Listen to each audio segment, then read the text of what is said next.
ألا لله الدين الخالص. صاحب یاد رکھیے، جب بازو توڑ دیے جاتے ہیں تو پھر جسم کی باری آتی. اگر یوں ہی معاملہ چلتا رہا تو پھر وہ دن دور نہیں ہے کہ یہ تیروں اور تلواروں کے رخ تیری میری طرف بھی ہو سکتے ہیں اور ہمارا پرسان حال کوئی نہیں ہوگا. یہ تو وہ لوگ تھے 50 سال سے آج بھی وہ سینہ تان کے کھڑے ہیں. وہ لوگ 50 سال سے کفر کی اس شورش کا مقابلہ کر رہے ہیں جو آج کچھ مہینوں سے سوشل میڈیا پہ آئی، الیکٹرانک میڈیا پہ آئی. 50 سال سے یہ جنگ چل رہی ہے. ہر روز کوئی نہ کوئی باپ اپنے کندھوں پہ جوان لاشیں اٹھا کے قبروں کے سپرد کرتا ہے. ہر روز پچھلے 50 سالوں سے ماں کو سر ملتا ہے، دھڑ نہیں ملتا. کوئی بہن اپنے بھائی کو ہاتھ سے پہچانتی ہے، کوئی پاؤں کی انگلی سے پہچانتی ہے. یہ تو اب ہمیں خبریں آنا شروع ہوئی ہیں.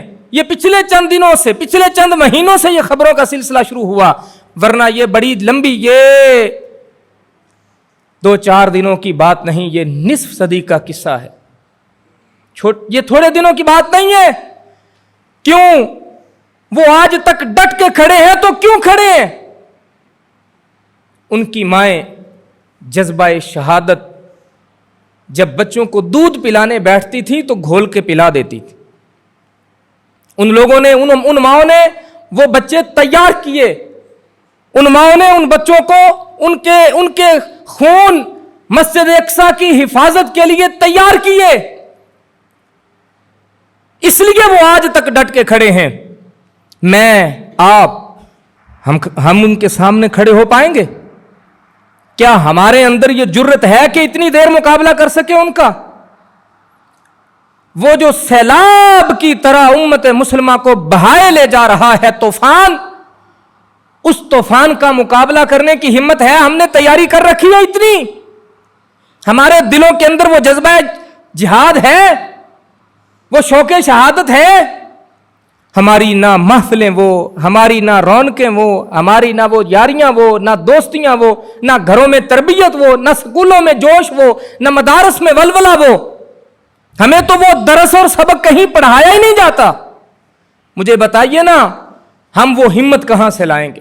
اقبال نے کہا تھا، فتویٰ ہے شیخ کا یہ زمانہ قلم کا ہے، دنیا میں اب رہی نہیں تلوار کارگر، لیکن جناب شیخ کو معلوم کیا نہیں، مسجد میں اب یہ واز ہے بے سود و بے اثر، اور تیغ و تفنگ دستے مسلمہ میں ہے کہاں، ہو بھی تو دل ہے موت کی لذت سے بے خبر.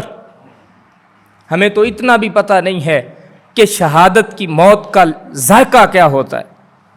آقا علیہ الصلوۃ والسلام نے ارشاد فرمایا، جب لوگ جنت میں چلے جائیں گے اللہ ان سے ایک سوال کرے گا. اللہ فرمائے گا، کیا تمہارا جی چاہتا ہے کہ دوبارہ دنیا میں واپس چلے جاؤ؟ تو سارے جنتی جو جنت میں امتحان پاس کر کے گیا نا صاحب، معمولی لوگ تو نہیں ہوں گے. جنت جس کو نصیب ہوگی کوئی عام آدمی ہوگا؟ اللہ کی رضا جس کو مل گئی، جو رب کی رضا کا محور اور مرکز بنا بیٹھا ہے، اللہ ان سے ایک سوال کرے گا. اللہ فرمائے گا، بتاؤ دوبارہ دنیا میں جانا پسند کرو گے؟ سارے یک زبان کہیں گے، اللہ ہم دنیا میں جانا پسند نہیں کریں گے. میرے آقا نے فرمایا، ایک شہید ہوگا، صرف وہ بندہ جس نے اللہ کی راہ میں شہادت کی موت پائی ہو. شہید اکٹھے ہوں گے، وہ بولیں گے، اللہ ہم دنیا میں جانا چاہتے ہیں. وہ لطف، وہ مزہ، وہ ذائقہ جو تیری راہ میں جان دیتے وقت، شہادت کے وقت ہمیں نصیب ہوا تھا، اللہ ہم دوبارہ محسوس کرنا چاہتے. جنت کے ذائقے صاحب ایک طرف، مزہ شہادت کا ایک طرف.